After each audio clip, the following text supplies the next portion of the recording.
నమస్తే ఆంధ్రప్రభకి స్వాగతం. ఆపరేషన్ సింధూర్తో భారత ఆర్మీ ఆఫీసర్ కల్నల్ సోఫియా ఖురేషీపై అందరూ ప్రశంసలు కురిపించగా, రాజ్యాంగబద్ధమైన పదవిలో ఉన్న ఓ మంత్రి మాత్రం అభ్యంతరకరమైన వ్యాఖ్యలు చేశారు.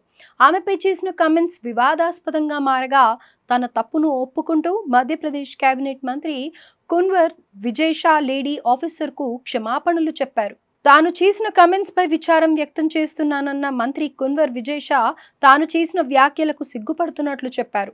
అంతేకాకుండా తన హృదయం నుండి క్షమాపణలు కూడా కోరుతున్నట్లు తెలిపారు. కల్నల్ సోఫియా ఖురేషీ తనకు నిజమైన సోదరి కంటే ఎక్కువని, ఉగ్రవాదులపై ఆమె ప్రతీకారం తీర్చుకుందన్నారు. అయితే తనకు ఎవరిని బాధ పెట్టాలనే ఉద్దేశం లేదన్న మంత్రి విజయ్ షా తాను చెప్పిన దాని గురించి ఎవరైనా చెడుగా భావించినట్లయితే క్షమించాలని కోరారు. మోవ్లోని మాన్పూర్ పోలీస్ స్టేషన్ పరిధిలోని రాయకుండ్ గ్రామంలో జరిగిన ఒక బహిరంగ కార్యక్రమంలో పాల్గొన్న మంత్రి విజయ్ షా వివాదాస్పద అనుచిత వ్యాఖ్యలు చేశారు. దీనికి సంబంధించిన వీడియో సోషల్ మీడియాలో వైరల్గా మారింది. నెటిజన్లంతా ఆయనపై ఆగ్రహం వ్యక్తం చేయడంతో పాటు మంత్రి పదవికి రాజీనామా చేయాలన్న వాదనలు వెల్లువెత్తాయి.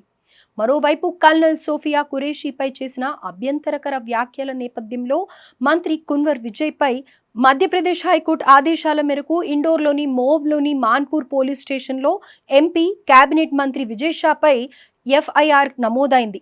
కల్నల్ ఖురేషీపై చేసిన వివాదాస్పద వ్యాఖ్యలను హైకోర్టు సుమోటోగా స్వీకరించి 4 గంటల్లోగా మంత్రిపై ఎఫ్ఐఆర్ నమోదు చేయాలని డీజీపీని ఆదేశించింది. భారతీయ న్యాయ సంహిత సెక్షన్లు 152, 196/1 B, 197(1) C కింద మాన్పూర్ పోలీస్ స్టేషన్లో ఎఫ్ఐఆర్ నమోదైంది.